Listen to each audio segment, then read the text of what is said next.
तेरा कलाम रहेगा कायम पहाड़ जब न रहे खुदाया, तेरे मुंह की एक बात भी टलेगी ना चाहे कुछ भी हो। तेरी मान दिए है जिंदा सोने से भी कीमती, मेरा दिल ये दे गवाही है ये किताब अजीम। नाज़िल करे अपना कलाम, शिकस्ता दिलों को सुकून मिले, तारीखी दूर हो मेरी राहें रोशन कर। दिल अपना कलाम कसरत से ए खुदा बदल दे, रिहाई दे कसरत से फल में लाओ। कलाम रहेगा कायम पहाड़ जब न रहे खुदाया, तेरे मुंह की एक बात भी टलेगी ना चाहे कुछ भी हो। अजीज नाजरीन, मैं आप सब देखने वालों को हमारे रोज के बाइबली मुतालिया प्रोग्राम की इस नई किस्त में खुशामदीद कहता हूँ। इस प्रोग्राम में हम बाइबल का तारुफ पेश करेंगे, यानी बाइबल मुकद्दस की तमाम किताबों का, पैदाइश से लेकर मुकाशफा तक। आखिरी किस्त में हमने पैदाइश की किताब का तारुफ पेश किया था और आज हम अपना मुताला जारी रखेंगे। पैदाइश की किताब में अफसारे खमसा की पहली किताब मूसा ने लिखी और पुराने अहदनामे में पहली किताब और पूरी बाइबल की पहली किताब पैदाइश की किताब, इब्तिदा की किताब। मैं चाहता हूं कि आप सब अपनी अपनी बाइबल खोलें और एक अदद कागज पकड़ें कुछ नोट्स लिखने के लिए, या आप हमें वक्फे में दिखाए जाने वाले फोन नंबर्स पर भी राब्ता कर सकते हैं। सबसे पहले मैं स्टूडियो में मौजूद खुदा के खादिम और हमारे भाई यूसुफ को खुशामदीद कहता हूँ। बहुत शुक्रिया भाई, कैसे हैं मैं आप? बिल्कुल ठीक हूँ। और मेहमानों को भी खुशामदीद कहता हूँ। भाई यूसुफ, किसी भी किताब के मुताले के लिए हमें ज़रूरत होती है कुछ जगहों पर रुकने के लिए, मिसाल के तौर पर कि इस किताब का मुसन्निफ कौन है, कोई उन्वान पर रुकता है, कोई उन्वान का मतलब पूछता है, उसके बाद किस तारीख पर किताब लिखी गई और इसकी तकसीम, और यही हम खुदावंद की मर्जी से करने जा रहे हैं बाइबल की तमाम किताबों में। इब्तिदा में किताब का उन्वान है पैदाइश। इब्रानी में कोई भी किताब हमेशा पहले लफ्ज़ से पुकारी जाती है। इब्रानी में से बराशित कहते हैं, यानी कि इब्तिदा। लेकिन यूनानी तर्जमे में उन्होंने इस किताब को पैदाइश का नाम दिया है, जिसको उन्होंने नसबनामे से लिया है। नसबनामे में इंदराज की तरह हम इसमें 11 नसबनामों के बारे में पढ़ते हैं। नस्लों की किताब, ये फिक्रा बहुत दफ़ा दोहराया गया है और ये जहाँ से आया है वो लफ्ज़ है पैदाइश, और दर हकीकत ये नसबनामा नस्लों के रिकॉर्ड की किताब है। हम इसे जेनोलॉजी भी कहते हैं। सही। और हम सब ये जानते हैं कि ये किताब बहुत सी बातों के आगाज का जिक्र करती है, और दूसरे लफ्जों में बाइबल में जो कुछ बयान किया गया है इसकी इब्तिदा हमेशा पैदाइश में मिलेगी। लिहाजा किताब का उन्वान इब्रानी इब्तिदा में पहले लफ्ज से आता है, लेकिन पैदाइश पहले लफ्ज से आता है यूनानी तर्जमे में नस्ले या नसबनामे, और ये हमें बताता है कि पैदाइश की किताब नस्लों की किताब है या इब्तिदा। किसकी इब्तिदा आप हम मिलकर देखेंगे और आप हमें बताएंगे पैदाइश की किताब में किस चीज की इब्तिदा कब हुई। शुरू करते हैं आसमान और जमीन की इब्तिदा एक एक से। आप मेहरबानी से इस पर तबसरा फरमा दें। मुसन्निफ ने यह साबित करने की कोशिश नहीं की कि खुदा है इस बुनियाद पर कि ये हकीकत है, लेकिन वो हर शख्स के दिल में मौजूद है। उसने हमें बताया कि खुदा ने क्या किया। खुदा ने इब्तिदा में आसमान और जमीन को बनाया। सही। किसी ने कहा कि यह फिक्रा लोगों में पाए जाने वाले 7 अकायद की तरदीद करता है कि ये दुनिया अबदी नहीं थी। ऐसा नहीं है।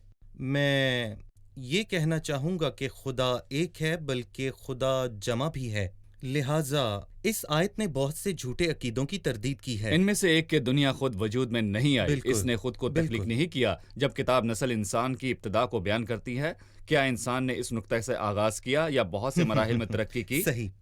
खानदान और शादी की इब्तिदा पैदाइश की किताब में हमने शादी और खानदान को कहाँ देखा है? और खुदा ने जब देखा कि हर चीज बहुत अच्छी थी, लेकिन दूसरे बाब में खुदावंद ने कहा आदम का अकेला रहना अच्छा नहीं, मैं उसके लिए एक मददगार उसकी मानिंद बनाऊंगा।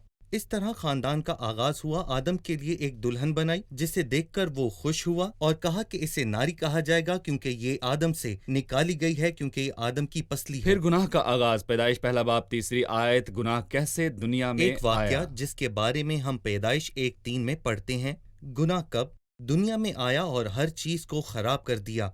हम आज भी तकलीफ का शिकार हैं जब तक कि मसीह नासरी जमीन पर नहीं आता। कुर्बानी की इब्तिदा पैदाइश 3 बाब उसकी 15वीं आयत। ये मसीहा की आमद के बारे में है जो कुचलेगा सांप का सर। जब हम इज्तिमाई जिंदगी की इब्तिदा के बारे में सोचते हैं, पैदाइश 4 में हम क्या देखते हैं? आपका मतलब है हमें वो इंसान मिलता है, काइन और उसकी औलाद, जब वो खुदा की हजूरी से दूर चले गए और वो दुनिया को खूबसूरत बनाना चाहते थे, लेकिन शैतान उन्हें खुदा से दूर रखना चाहता था। लिहाजा इसने तमीज़ व तमद्दुन को इजाद किया, जिसे दुनिया कहते हैं किसी अच्छे मकसद के लिए नहीं, बल्कि उन्होंने इसे बुरे मकसद के लिए बसाया था। उन्हें खुदा की तरफ से हटाने के बिल्कुल। लिए। सही, ताकि सही। उन्हें खुदा की जरूरत महसूस ना हो। उस सब के लिए जो इस दुनिया में है, जिस्म की ख्वाहिश, आंखों की ख्वाहिश और जिंदगी का फख्र। जब हम पैदाइश के चौथे बाब पर जाते हैं तो हम पाएंगे कि काइन की दुनिया में ये तस्लीस, हुकूमतों की इब्तिदा, और इसका क्या मतलब है? पैदाइश 9वें बाब में हुकूमतों की इब्तिदा। पैदाइश के 9वें बाब से पहले इंसान अपने शाऊर पर जीता था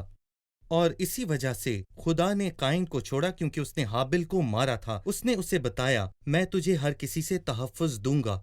लेकिन जब जमीन लानती हुई तो खुदा ने अहकामात देने का सिलसिला नूह से शुरू किया और ये जुमला कहा कि जो कोई आदमी का खून करे उसका खून आदमी से होगा। उसका खून आदमी से ही होगा।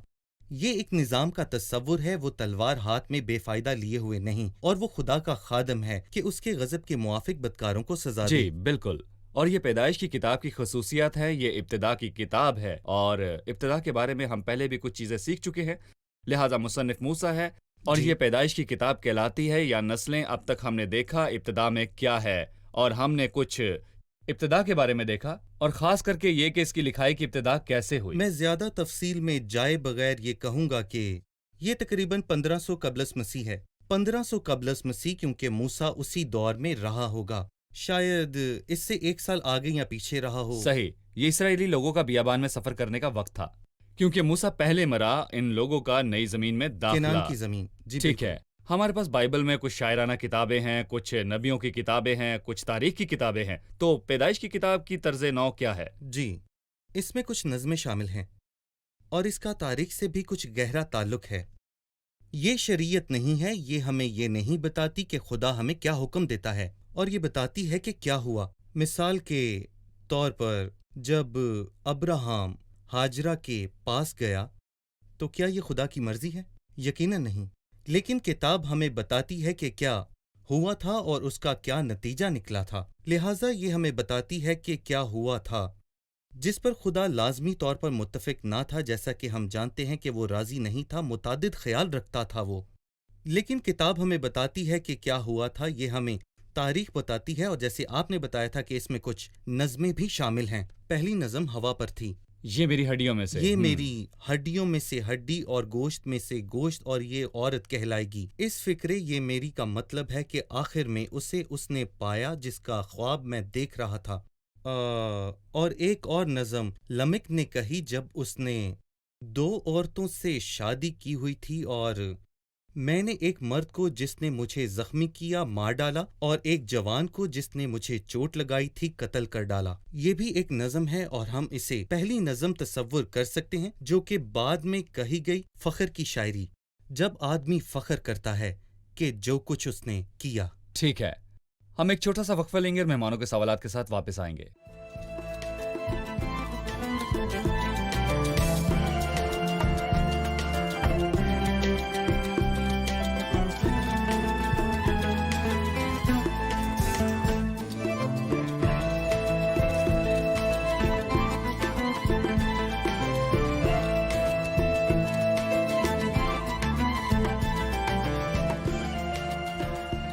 हम उन लोगों से मुतल्लिक सुनते हैं जो आज़ाद ख्याल रखते हैं। वो इस बात से इनकारी हैं कि मूसा ने पैदाइश की किताब लिखी और दावा करते हैं लिखने का रिवाज नहीं था। आपकी क्या राय है? क्या मूसा के वक्त में हाथ से लिखना शुरू नहीं हुआ था? तो मूसा ने कैसे लिखा? मूसा से सदियों पहले लोग लिखने का फन जानते थे। मिसाल के तौर पर हम्मुराबी का ज़ाबित। हम्मुराबी भी अब्राहम के ज़माने का था, मूसा से पहले का, और तकरीबन 300 साल पहले का था। लिहाजा लिखने का रवाज मौजूद था। ये ना भूलें कि मूसा को हर तरह की मिस्री तरबियत हासिल थी। उसने मिस्र की कदीम यूनिवर्सिटी से ग्रेजुएशन की थी, और और दूसरों की तरह मूसा को बहुत अच्छी तरह लिखाई का पता था, और लिखाई मूसा से बहुत पहले इजाद हुई थी। सही, यकीनी तौर पर मूसा मिस्र में था और मिस्री आसार कदीमा बताता है कि लिखाई मूसा से पहले थी हैकल की दीवारों पर। मैं हैरान हूं कैसे ये आज़ाद ख्याल इल्म इलाहियात के माहिर बाइबल पर शक करते थे। कभी कभार वो कहते हैं कि मूसा के वक्त में लिखाई अभी तक इजाद नहीं हुई थी। कुछ कहते हैं कि ये मूसा से पहले की दास्तानों से ली हैं। तो वो उसने लोग उनसे दास्तानें लिया, थी तो कहाँ? वो कहता है ये वो लिखी गई लोग दास्तानें थीं कहाँ? कदीम कुतबों पर। इस तरह लिखना शुरू हुआ। दरअसल कोई पक्का सबूत नहीं है, एक पुख्ता कलाम है। आए भाई यूसुफ, हम किताब की तरफ रुख करें। जी। हम जानते हैं कि मुसन्निफ का नाम मूसा है, तकरीबन 1500 साल कबल अज़ मसीह में लिखी गई। हम जान चुके हैं कि इसका नाम पैदाइश की किताब है और इसको हफ्तादी तर्जमे से लिखा गया। अब किताबों की तकसीम, हम इस किताब को कैसे हिस्सों में तकसीम कर सकते हैं किताब का मजमून जानने के लिए?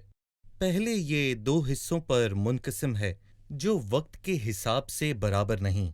ये पहले 11 अबवाब में तकरीबन 2000 सालों के बारे में बताती है। फिर बाकी सारी किताबें तकरीबन 350 साल के अरसे के बारे में बताती हैं। अब आप गौर करें, इंतखाब के बाद के हिस्से पर इब्राहिम और उसकी औलाद, तवज्जो यही है, सैलाब से पहले का दौरानिया बहुत छोटे हिस्से में बयान किया गया और बहुत कम अल्फाजों में बयान किया गया। तकरीबन 2000 साल 11 अबवाब में रख दिए हैं, लेकिन तकरीबन 350 साल 40 अबवाब में, 39 अबवाब में। जैसे कि वो कह रहा है, लोगों के साथ मेरा ताल्लुक ज्यादा जरूरी है। फिर तख्लीक का जिक्र चंद अबवाब में किया गया था। जी, वो सही। तकसीम जिसका आपने जिक्र किया है, हम इसे मिलकर देखेंगे। आप हमें बताएं कौन से वाकयात हैं जो पहले हिस्से से मुख्तलिफ हैं और कौन से किरदार फर्क हैं दूसरे हिस्से में। हम मिलकर ये सब कुछ स्क्रीन पर देखेंगे। जी भाई, पहला हिस्सा शुरू करें। पहले हिस्से में 4 बहुत अहम वाकयात हैं। पहला वाकया तख्लीक, ज़वाल, सैलाब, ज़ुबानों में उलझाव। ये 4 बहुत अहम वाकयात हैं जो पहले 11 अबवाब में हैं। मैं ये कहता हूँ कि बाइबल मुकद्दस के अलावा तख्लीक की मुतल्लिक बहुत कम मालूमात थी। गुनाह में गिरना, तूफान और ज़ुबानों के इख्तलाफ। इसके बाद सही। ये हमें एक ख़ानदान के बारे में बताती है और ख़ास तौर पर उन 4 बुज़ुर्गों के बारे में जो अब्राहम, इसहाक, याकूब, यूसुफ हैं।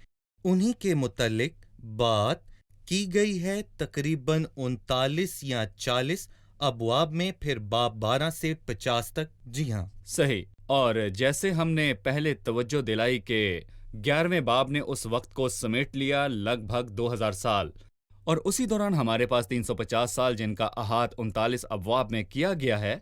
ये अबवाब खानदानों के बारे में है। खुदा ने किस कदर अपना दिल और मोहब्बत उन खानदानों के लिए दिखाई, और फिर बाद में यस्सु भी उन्हीं में से आया। भाई अयाज, हम गौर कर सकते हैं कि खुदा तारीखी तकसीम में इस कदर दिलचस्पी नहीं रखता जैसे हम समझते हैं। मिसाल के तौर पर तख्लीक की कहानी 1 या 2 बाब में मुकम्मल हो जाती है, जबकि खैमे का 16वें बाब में लिखा हुआ है। फरूज की किताब के 25 अबवाब में से। सही, जो बिल्कुल जाहिर सही। करती है कि खुदा का दिल कहाँ है और हमारे दिलों को वो कहाँ चाहता है। सिर्फ तारीखों पर और जब तक बात नहीं होती, वो हमारी हदायत करना चाहता है। उसके दिल की उस गहराई। हिसाब से हम 4 अनाजिल देख सकते हैं। मेरा मतलब एक हफ्ता यीशु की जिंदगी और खिदमत और यीशु की मौत, मसीह की ये मज़ामीन जिंदगी। हैं जो अनाजिल के ज्यादातर जी। हिस्सों पर मुश्तमिल हैं। यीशु की जिंदगी के 30 साल से ज्यादा जो इन वाकयात को और पेश यीशु करते की हैं। जिंदगी का आखिरी हफ्ता खुसूसन यूहन्ना की अंजील के इसका आधे हिस्से तकरीबन पर मुश्तमिल है। 50% हिस्सा। वो 4 बुजुर्ग आबा, वो 4 बाब, नंबर 4 के सामने मैं हैरान खड़ा हूँ। मेरा मतलब है बाइबल मुकद्दस का ढांचा। जी। 4 खास वाकयात पहले हिस्से जी। में, 4 खास किरदार अब्राहम, इसहाक, याकूब और यूसुफ, लेकिन उनमें से हर एक 4 खास चीजें रखते हैं। भाई यूसुफ, अगर आप मेहरबानी से ये बातें बयान करें और आगे बढ़ें। मतलब अब्राहम की किरदार साजी की है मज़बा का इंसान होते हुए। आप हैरान होंगे जब आप अब्राहम की जिंदगी पढ़ते हैं। 4 तख्तों के बारे में एक इत्तफाक की बात नहीं है। इसहाक आदमी है कौमों का, और आप हैरान होंगे जब आप उसकी जिंदगी के बारे में पढ़ते हैं। आपको पता चलेगा कि उसकी जिंदगी में क्या था। 4 कुएं, सतूनों का आदमी याकूब जूं ही वो अपने बाप के घर से बाहर जाता है तो एक मुकद्दस जगह पर सतून रखता है, और इसी तरह हम याकूब की जिंदगी में 4 सतूनों के बारे में पढ़ते हैं, जबकि यूसुफ की जिंदगी में हम ये कह सकते हैं उसने 4 मुख्तलिफ जगहों से ग्रेजुएशन की थी। लेकिन अब्राहम जिसको जान जाता था खुदा का रिश्ता उसके साथ, इसहाक जो हमें पाकरू के बारे में बताता है, اس کی کہانی میں بہت سے کنویں ہیں۔ یعقوب کی زندگی کی گواہی ہے، اس کی زندگی میں بہت ستون ہیں، اور یوسف کی زندگی بہت نیک ہے، تو ہمیں اس کی زندگی میں 4 کعبہ ملتے ہیں۔ صحیح۔ اگر ہم ان 4 کرداروں میں سے کسی ایک کو لیں، ان کو اس طرح سے دیکھیں جیسے یسوع ایک طرح کا دکھ اور جلال میں، آپ کیسے دیکھیں گے؟ یوسف اور اس کے دکھ اور مگر جلال۔ نئے عہد نامے میں یہ بیان نہیں کیا گیا، کوئی نشان جو بیان کرے یوسف یسوع کی قسم کا ہے، لیکن یہ خیالات مجھے کہاں سے آتے ہیں؟ کہاں ہم مسیح کے دکھ اور جلال کو دیکھ سکتے ہیں یوسف کے کردار میں؟ میں یہ کہتا ہوں کہ ہم یوسف کی زندگی نہیں دیکھ سکتے، لیکن مسیح کے دکھوں اور جلال کو، اور اس کی زندگی جو راست ہے، یقیناً آج میں اس قابل نہیں ہوتا اس کی زندگی کا جائزہ لوں، لیکن وہاں 100 سے کم مشابہتیں نہیں، یہ کوئی اتفاق نہیں ہو سکتا یوسف اور مسیح کے درمیان، اور اس کے دکھوں اور پھر اس کے جلال میں۔ بھائی، آپ کہہ کر اپنی گفتگو کا اختتام کریں کہ یوسف ایک کردار کی حیثیت سے مسیح کی طرز کا ہے، اس کے دکھ اور جلال میں۔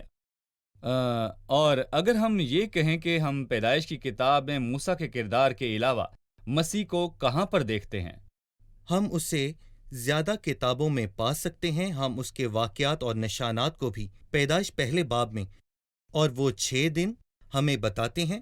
جب آپ پیدائش پہلے باب تک پہنچتے ہیں تو ہم مسیح کی کہانی وہاں زبردست طریقے سے پڑھتے ہیں، ہم سننے کے لیے شروع سے ترس لے گئے کر ہیں۔ آخر تک۔ صحیح۔ مثلاً جب ہم آدم تک پہنچتے ہیں، جس کے بارے میں مصنف رومیو 5 باب میں کہتا ہے، جو اس کی قسم کا تھا جو آنے والا تھا، تو آدم مسیح کی قسم کا ہے اور یہ سیدھے رستے سے ہے۔ رومیو 5 میں اس کے بارے میں لکھا وہ ہے، ایک تاریخی کردار ہے، ایک لیکن تاریخی مسیح کردار کے لیے جو ہے، نشان۔ وہ جو آنے والا تھا، ہوا سے اس کا رشتہ، جو مسیح اور کلیسیا کے درمیان ایک خوبصورت رشتے کی تصویر ہے، جس کے بارے میں پالوس رسول نے افسس 5 میں بتایا ہے۔ جب ہم قربانی تک پہنچتے ہیں اور عورت کی نسل، وہ قربانی باب کے آخر میں کس کی بات کرتی ہے؟ عورت کی نسل کون ہے؟ اور پھر عورت کی نسل کون ہے؟ اور قربانی کی کھال کون ہے جس سے ہم ڈھانپے جاتے ہیں؟ وہ مسیح ہے۔ اور جب ہم آگے جاتے ہیں، وہ کشتی جو بچاتی ہے، پس اب جو مسیح یسوع میں ہیں ان پر سزا کا حکم نہیں، وہ جو مسیح میں ہیں۔ اور جب ہم آگے حابل کی بڑھتے قربانی ہیں، بھی۔ حابل کی صحیح، قربانی، بالکل۔ صحیح۔ قربانی عام طور پر ہم بہت بار قربانیاں دیکھتے ہیں، ہم نوح کی زندگی میں بھی دیکھتے ہیں، میرا مطلب حابل، اور پھر نوح، اور پھر ابراہام۔ اور اسی طرح جب ہم پہنچتے ہیں اسحاق کی موجودہ کہانی پر، اس کے دکھوں میں، اور پھر دلہن کے ساتھ اس کی شادی جو دنیا کے دوسرے سرے سے آئی، اسحاق جسے مذبح پر رکھا گیا اور ایک نمونے کے طور پر مردوں میں سے لیا گیا، وہ ہمیں کس کے بارے میں بتاتا ہے؟ تیسرا دن ہمیں اس کے بارے میں بتاتا ہے، مسیح جو کہ تیسرے دن مردوں میں سے جی اٹھا۔ دلہن بہت دور سے آئی، یہ ایک تصور ہے، کلیسیا کی آسمان پر بلاہٹ۔ اور پھر یوسف جس نے کہا، وہ ہمیں مسیح کی تکلیف اور اذیت کے بارے میں بتاتا ہے، اور وہ جلال جو پیچھے آتا ہے جب وہ قید سے نکل کر تخت پر آتا ہے، یہ مسیح کی ایک تصویر ہے جسے قبر میں لیا گیا۔ خدا نے اسے بہت سر بلند کیا اور اسے وہ نام بخشا جو سب ناموں میں سے اعلیٰ ہے۔ مصر کی ساری سرزمین اس کے آگے جھکی اور اس کے بھائیوں کے سامنے بھی جھکی، تاکہ مسیح کے نام کے آگے ہر گھٹنا جھکے، خواہ وہ آسمانیوں کا ہو یا زمینیوں کا، خواہ وہ ان کا جو زمین کے نیچے ہیں۔ اور مسیح مرکزی عنوان بھی ہے یعقوب کی یہودا کے بارے میں پیش گوئی۔ صحیح۔ صحیح۔ اور یہودا جس نے کہا، اے خداوند میں تیری نجات کی راہ دیکھتا ہوں، وہ مسیح کی آمد کے بارے میں بات کر رہا تھا۔ کیا مسیح سے نجات دور ہے؟ صحیح۔ ہم ایک چھوٹا سا وقفہ لیں گے اور مہمانوں کے سوالات کے ساتھ واپس آئیں گے۔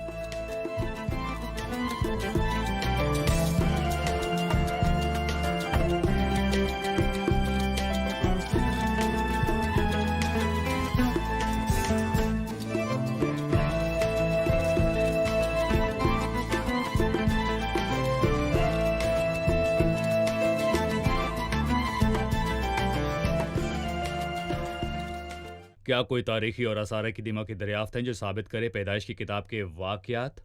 صحیح۔ آثار قدیمہ اور پیدائش کی کتاب، کیا کوئی ایسی چیز ہے جو ہمیں پیدائش کے واقعات کے بارے میں بتائے تاریخی طور پر؟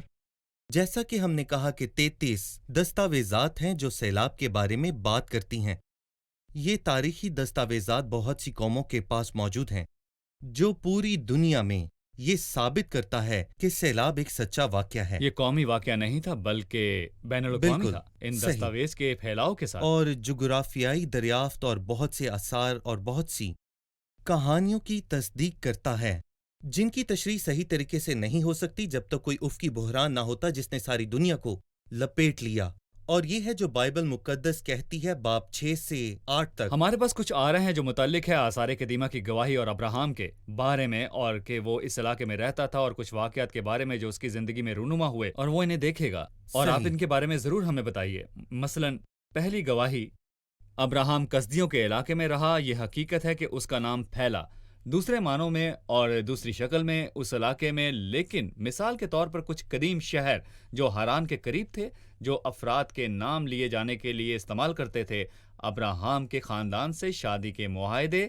آپ نے اس کی نشاندہی کی کہ پیدائش کی کتاب قوانین کی کتاب نہیں، کیونکہ یہ بتاتی ہے کہ ابراہم نے 2 عورتوں سے شادی کی یا 3، مگر یہ ہمیں صرف بتاتی ہے، اور وہاں جو ہوا وہ اس وقت عام بات تھی۔ مثال کے طور پر نوزی کے شہر میں دریافتیں ہیں، عراق کے شہر میں جو ہمیں بتاتا ہے کہ ابراہم کے زمانے میں کیا ہوا تھا، اور شادی کے معاہدے اس کا ثبوت ہیں۔ بھائی یوسف، آپ اس پر کیا کہیں گے؟ پیدائش 19 اور یردن کے علاقے کی بربادی۔ اس کے بارے میں کچھ کہنا چاہتا ہوں۔ ہاجرہ کا عنوان، کیونکہ حمورابی مجموعے کی طرف جو آپ نے اشارہ کیا ہے، اگر بیوی بچے پیدا نہ کرے تو پھر کیا ہوگا؟ وہ اپنی نوکرانی کو اپنے شوہر کو دیتی ہے، اور اس وقت بچے لینے کی غرض سے یہ بات بہت عام تھی۔ یہ عام بات جی تھی۔ بہت عام تھی، اور حمورابیوں کا یہ کہنا تھا کہ نوکرانی مالکن کے برابر ہونی چاہیے، اس کی مالکن بے عزتی کر کے اسے بیچ سکتی ہے، اور یہی کچھ سارا نے کیا۔ سارا کی واحد غلطی یہی تھی۔ دیکھیں کہ عورت کی حیثیت سے وہ سمجھتی تھی جس کا رشتہ خدا کے ساتھ ہے وہ مختلف انداز میں اس پر عمل کرے، لیکن بدقسمتی سے اس وقت کا رویہ دنیا کے لوگوں سے بالکل بھی مختلف نہیں تھا۔ وہ بھی دنیا کی طرح تھے، اور اس لیے شاید خدا نے ان کا امتحان لیا۔ ابراہم اور سارا باقی دنیا کی طرح نہیں تھے، انہیں مختلف ہونا چاہیے تھا، کیونکہ سارا اور ابراہم نے خدا کو جانا ہوا تھا۔ دریائے مردار سے یردن کے علاقے تک یہ سارا علاقہ جو کہ بندشوں سے بھرا ہوا تھا، اور یہ سارا علاقہ اس بات کی تصدیق کرتا ہے کہ وہاں شہر اور ایک تہذیب تھی، اور اب سب کچھ ختم ہو چکا ہے۔ خوفناک بحران کی وجہ سے واقعات رونما ہوئے، جیسے سدوم اور عمورہ میں ہوا۔ اس ملک کی برائی کی وجہ سے بائبل ہمیں بتاتی ہے کہ ان پر عذاب آیا۔ ہمیشہ کی آگ میں گرفتار ہو کر مجھے یہ کہنا ہوگا، مجھے افسوس ہے کہ آج کل کے کچھ آزاد خیال لوگ اس گناہ سے شرمسار نہیں ہیں، اور وہ اسے ایک قدرتی چیز کی طرح عام بنانا اور چاہتے اسے ہیں، جائز، جو حقیقت نہیں۔ یہاں تک کہ خدا نے اسے مکمل طور پر رد کیا۔ پیدائش کی کتاب اس کے 19ویں باب کے مطابق خدا نے اجازت نہیں دی اس ناجائز رشتے کو جاری رکھنے کی، اور خدا نے راکھ میں بدل دیا سدوم اور عمورہ کو۔ آپ نے ایک لفظ کو بہت بار دہرایا ہے۔ آپ کہتے ہیں کہ پیدائش کی کتاب خصوصی طور پر قوانین کی کتاب نہیں ہے، اس کی شادی کی کہانی میں وہاں کوئی قانون یہ نہیں کہتا تھا کہ ابراہم تمہیں 1، 2 یا 3 شادیاں کرنی جی۔ ہیں۔ کتاب ہمیں صرف یہ بتاتی ہے کہ کیا صحیح ہوا۔ کہا۔ یقیناً قانونی حیثیت بعد جی۔ میں آئے گی، شریعت کی جی۔ کتاب۔ مگر میں دوبارہ کہنا چاہتا ہوں کہ کیوں ایک ہی آدمی ہونا چاہیے ایک عورت کے لیے؟ ایک سے زیادہ شادیوں کا دل میں خیال کیوں؟ خدا کے منصوبے میں تو ایسا نہیں، پھر کیوں؟ دیکھیں، جب خدا نے بنایا، اس نے ایک عورت بنائی۔ خدا زمین کو لوگوں سے بھرنا چاہتا تھا۔ اگر وہ ایسا نہ کرتا، وہاں اس وقت لوگوں کی بھی کمی تھی۔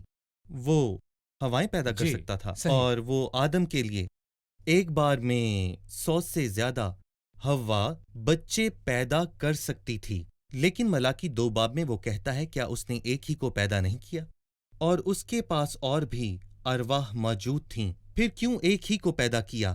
تاکہ خدا ترس نسل پیدا ہو، اور آدم کے لیے اس نے ایک بیوی چنی، اور اس لیے نئے عہد نامے میں وہ دونوں ایک جسم ہوں گے۔ جسد واحد، جی، ایک صحیح۔ جسم۔ اور 3 یا 4 کے لیے یہ ممکن نہیں کہ وہ ایک بنے، یہ بالکل ناممکن ہے، اور اس گھر کے اندر کوئی اتفاق نہیں ہوگا۔ اس لیے ابراہم کا خیمہ جو سکون کے لیے مخصوص کیا گیا تھا، کیا ہوا جب اس نے ہاجرہ سے شادی کی اور مسئلے شروع ہو گئے؟ صحیح۔ آواز بڑھنا شروع ہوئی، اور ہم نے باتوں کو سننا شروع کیا، اسی خیمے سے جہاں خدا کی شکر گزاری اور تعریف کی آوازیں آیا کرتی تھیں۔ تو ہم خدا کے کلام سے سمجھتے ہیں کہ خاندان کو بتانے کا اصل مقصد ہے کہ یہ مشتمل ہے ایک مرد پر اور ایک عورت پر۔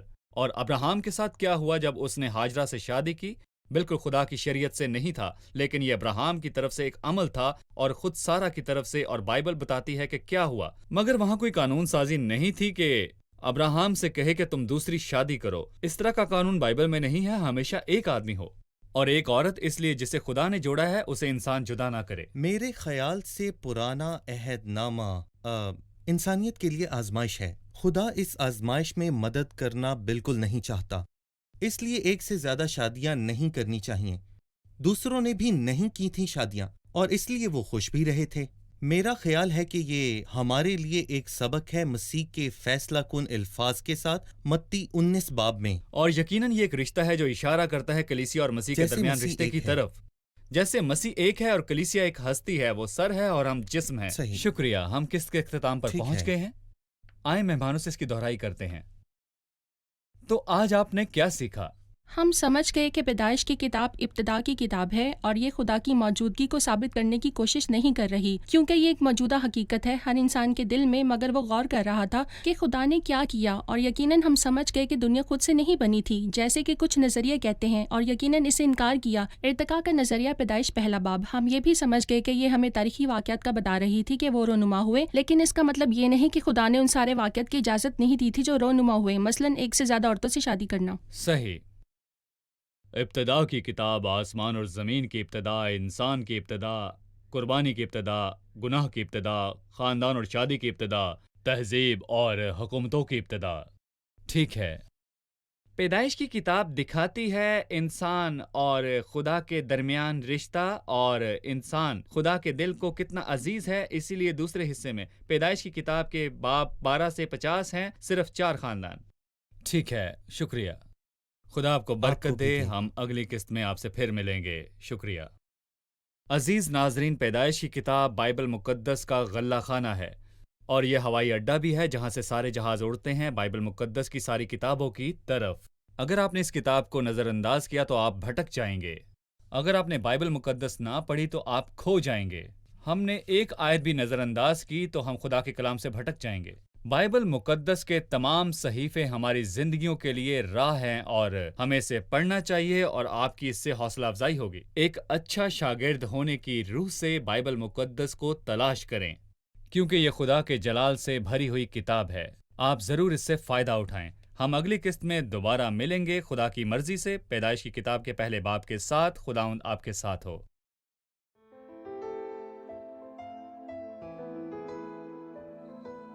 تیرا کلام رہے گا قائم، پہاڑ جب نہ رہے خدایا، تیرے منہ کی ایک بات بھی ٹلے گی نہ، چاہے کچھ بھی ہو۔ تیری مان دیے ہے زندہ، سونے سے بھی قیمتی، میرا دل یہ دے گواہی ہے، یہ کتاب عظیم نازل کرے اپنا کلام، شکستہ دلوں کو سکون ملے، تاریکی دور ہو میری راہیں روشن کر، دل اپنا کلام کثرت سے اے خدا بدل دے، رہائی دے کثرت سے پھل میں لاؤ۔ کلام رہے گا قائم، پہاڑ جب نہ رہے خدایا، تیرے منہ کی ایک بات بھی ٹلے گی نہ، چاہے کچھ بھی ہو۔